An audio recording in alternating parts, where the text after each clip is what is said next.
Assalamualaikum warahmatullahi wabarakatuh. Salam sejahtera, salam perpaduan dan di mana saja tuan-tuan berada, saudara-saudari berada, baik di ofis ataupun di tengah bekerja jika menonton siaran saya ini.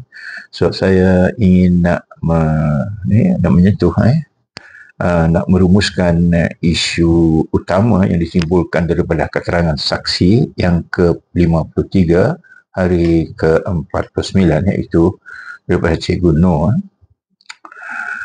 Tuan-tuan dan puan-puan, cuba kita bermula ya. Isu yang berada di tengah prosiding ini bukan sekadar tentang apa yang berlaku kepada Allahyarhamah Sarah Karina, tetapi tentang apa yang tidak berlaku, iaitu kegagalan pihak sekolah Kementerian Pendidikan Malaysia untuk menyerahkan bahan bukti yang sepatutnya berada dalam pengetahuan polis sejak hari pertama. Keterangan saksi hari ini, hari ke-49 dan saksi ke-53 telah memberikan satu pendedahan kritikal bahawa terdapat arahan secara lisan daripada KPM yang melarangkan pihak sekolah daripada menyerahkan apa-apa kenyataan bertulis pelajar kepada polis, melainkan jika diminta secara spesifik. Kalau tak minta, mereka tidak akan bagi. Kurang lebih macam tu. Ya. Seterusnya, yang saya kira satu arahan yang tidak mempunyai sebarang asas dalam Akta Pendidikan 1996, Peraturan-peraturan Pendidikan, SOP pengurusan insiden membabitkan keselamatan murid, dan tidak selari dengan kewajipan undang-undang sekolah di bawah Akta Kanak-kanak 2001.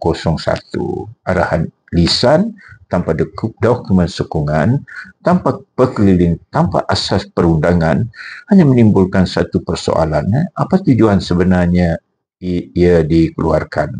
Ya. Tuan-tuan dan puan-puan, kita telah mendengar keterangan bahawa terdapat 4 laporan bertulis pelajar yang ditulis khusus untuk kesihatan dalaman sekolah. Namun, laporan tersebut tidak diberikan kepada polis, tidak dimajukan kepada PPD, tidak dihantarkan kepada GPN dan tidak sampai kepada KPM. Pentadbir mengakui laporan itu hanya disimpan di sekolah atas alasan katanya polis tidak meminta secara spesifik. Sebab tak minta maka mereka tak serah. Arahan KPM melarang mereka berbuat demikian. Ini campur tangan KPM pula mengatakan jangan berbuat sedemikian. Kebimbangan laporan ditafsir oleh masyarakat. Kalau dah laporan itu setengah masa, sudah tentunya masyarakat membuat berbagai tafsiran di lapangan. Saya berpendapat bahawa alasan ini tidak berasas, tidak profesional dan tidak sah disusun undang-undang. Sekolah mempunyai tanggungjawab aktif, bukan pasif, dan melaporkan kejadian melibatkan keselamatan murid. Kewajipan undang-undang Seksyen 31 Akta Kanak-kanak, mengikut seksyen ini, cuba kita tengok maksud dia. Mana-mana individu yang mempunyai tanggungjawab terhadap kanak-kanak dan gagal melindungi kanak-kanak itu daripada risiko atau gagal mengambil langkah wajar apabila berlaku insiden adalah melakukan kesalahan. Jelas. Ini jelas ya. Kegagalan menyerahkan laporan, menyampaikan maklumat kepada polis, mengemukakan dokumen penting pada pihak yang berkuasa adalah kegagalan memenuhi kewajipan undang-undang di bawah seksyen ini tadi yang saya baca.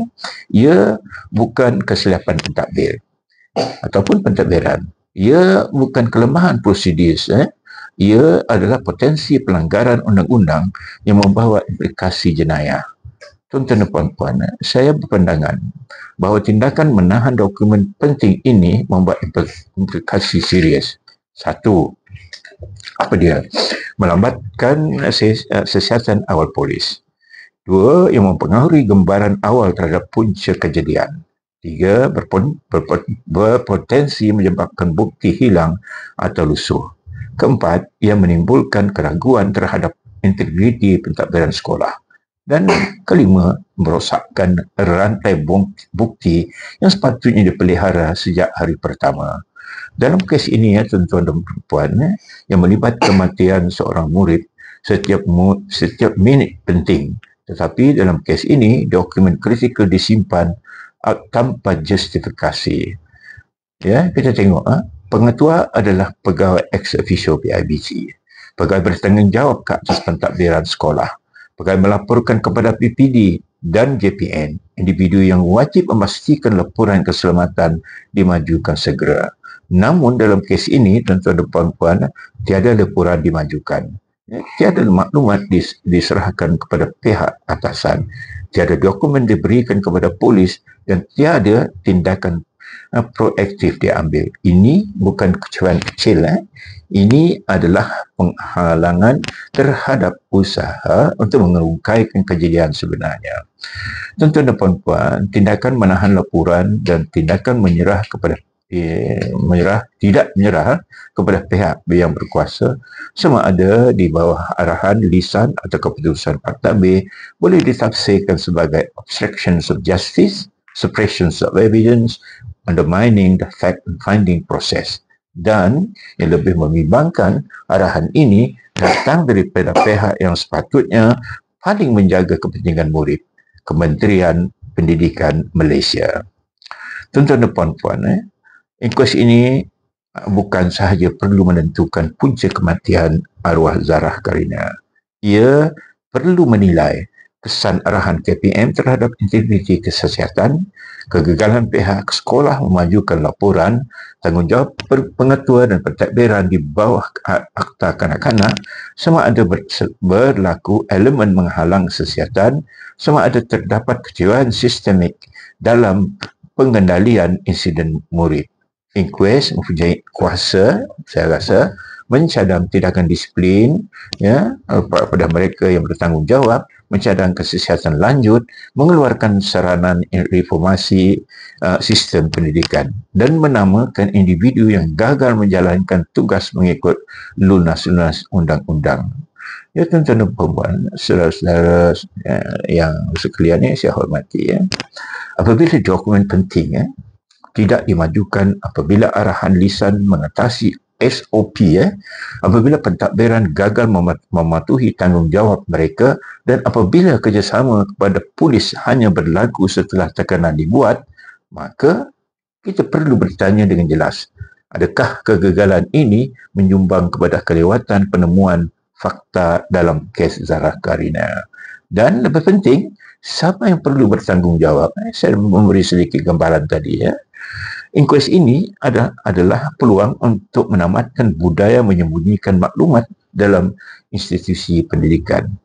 Kita berhutang kepada Zarah Karina, kepada keluarganya, dan kepada semua murid di Malaysia untuk memastikan perkara seperti ini tidak berulang lagi. Sebarkan soalan-soalan penting, tanda protes kita terhadap mereka yang coba untuk menghalangkan proses keadilan ini berjalan dengan penuh integriti.